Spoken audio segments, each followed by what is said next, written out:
Welcome to Popcorn Planet. I am Andy Signore. Oh my gosh, we have had an amazing beginning of a show. If you missed our live, become a member on our Patreon or join here. We post the unlisted full live shows so you get the full experience. We're live here every Tuesdays and Thursdays. But during our lives, we do our main topic, and the live show always gets trimmed to be this topic. So if you're catching it now, that's what you're catching. And we got some JLO updates for you. Jernnifer Lopez lands a new Netflix series. Lewis, are you ready? More JLO! After getting roasted over the Ben Affleck documentary, she's now getting a new deal with Netflix amid swirling divorce rumors. We're going to go through that, along with the fact that JLo's out there hiding her wedding ring. What? Why is she doing this? She's hiding it. She's being all sneaky. And props to our own color.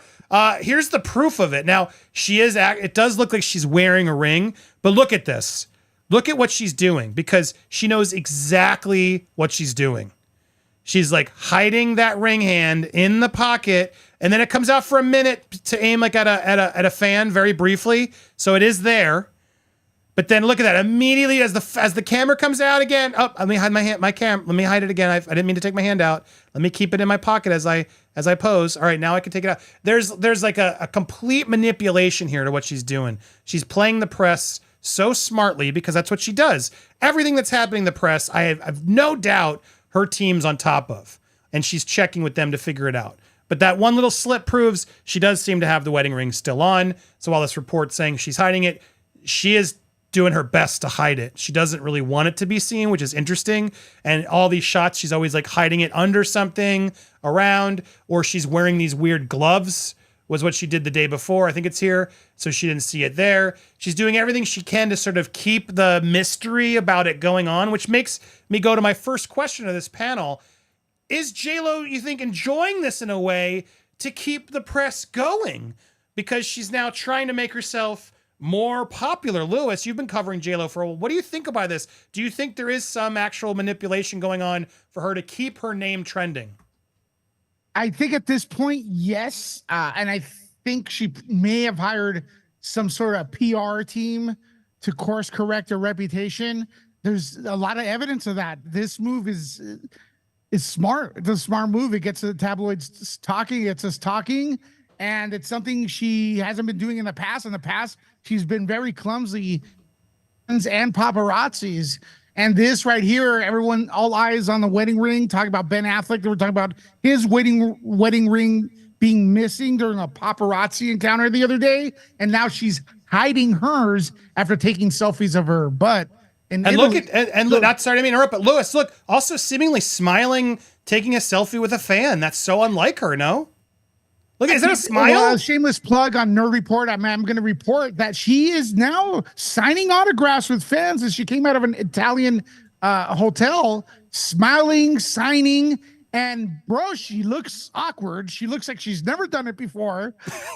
She looks like that scene in Wednesday, the second movie where, the Addams Family in the 90s, when she had a smile, where she did that awkward. That's JLo trying to smile at her fans. It's very awkward video of her signing. She looked like she didn't know how to sign autographs for fans. She was being very patient with them, waiting till they take out the memorabilia. It was very bizarre. Kim, I want to go to you as well, because this all is funny to me, because I feel like you were on the stream when I was saying it. This is what she needed to do. I literally said, like, go out there, sign more autographs, smile more with your fans, look more relatable, quit complaining and looking sour-faced. Now she's out there relaxed, happy with friends, on vacation. Do you think she's aware of the PR backlash, and that a lot of this is an attempt to reverse and make herself look more nicer, relatable, less stiff? What are your thoughts? I always think it's very interesting in situations like this. Like, for example, the plane thing this morning. There's some saying, oh, she's just like us and she's flying economy. No, she wasn't. She was flying commercial, though. Let's be fair. She was flying commercial. She was. And a lot of the time, we have a lot of people who criticize celebrities for having their own planes and getting a private plane. And then the minute you have a celebrity that, flies commercially, it's, oh, you're just trying to be relatable. right? And that type of like there's a lot of things right now, I feel like, in all fairness, that Jernnifer can't do anything that is going to satisfy people. But I, for one, not being mean to fans, because she probably needs to be very nice to them right now, because judging by tour, ticket sales, there aren't very that are showing up right now. So, if she's learning a lesson through this, cool, because it does seem like she has had a bit of an ego over the years. But I mean, maybe this is a growing experience for her. Maybe this will end up being a good thing. And ultimately, she's been in this game long enough to know that no press is bad press. Able to come out of this on the other side. I think she will continue to be a successful person. But, there's a lot going on. There's a lot going on there. And I don't know. I don't wish ill for her. Maybe the series that she just signed will be good. We'll see. I don't know. Find it very hard to believe. It's an adaptation of the novel. A series underway. This novel is called A Happy Place by Emily Henry.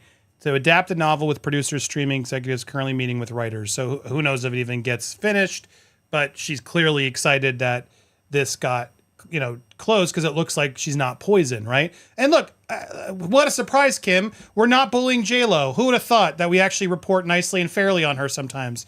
Because I agree with you. Some of this stuff is like not her fault, but I do believe some of it is her team's doing to try to make herself look better. I make that assumption based on her documentary, which was far too revealing, and to me confirmed a lot of the manipulation tactics and things that I think she does. She comes across very narcissistic and workaholic and all these bad ways in that movie. She's very down on Ben Affleck several times. She's always complaining about him. The trauma of that movie, of that documentary, is, will we get the $20 million to make the Vanity Project? And then at the end, she gets it. Oh, it's so great. And I was going to make this the main story, but I realized I want to give Celine her own duty. Celine Dion now has an Amazon documentary, guys, and it's stunning. It's heartbreaking as hell. I had no idea the trauma she was going through. And she has decided to not only release this documentary, I Am Celine Dion, which is now available on Amazon Prime, same place you can get The Greatest Love Story Never Told. And unlike that one, there's actually some really interesting stuff in this. And the most telling things, and I'm going to do a video on this, I hope, tomorrow. The most telling thing I was watching, they're all focused on the seizures and stuff, which are just horrific. It's so hard to watch these parts of it. It is just so sad what happened to her, and how she's been locked in her house, unable to go out due to she can't present stress in her life, and she can't sing, and she can't see the crowds because of this condition that is super rare and affects her whole body, stiffs down, seizures, and she wanted to show people what she was going through. And I'm sitting there just like, my God, now this is an artist. This is a documentary. This is trauma. This is like something genuinely you are feeling for, and you feel differently at the end of it. I don't mean to try to compare, but they're both Amazon, the latest two Amazon musician documentaries, and it's hard to not compare to see just how stupid JLo looks. This is what's a worthy documentary. This is where you actually get into the suffering and trauma and history of your art and what she's done, and now what she's had to deal with, and the fact that she can't sing anymore, and how painful that is. That's actual pain, not, will I get money to make my big vanity music video? Why won't the streamers pay me? It just, again, shows just how clueless this woman is, and it's hard to have sympathy for her when it's so clear she needs to be humbled hard. She needs to be humbled hard. So just to say again, we're going to talk about this tomorrow, but go check it out. It's on Amazon. Huge props. I've always been a fan of Celine Dion, but there's little moments in this documentary already where she's interacting with her children.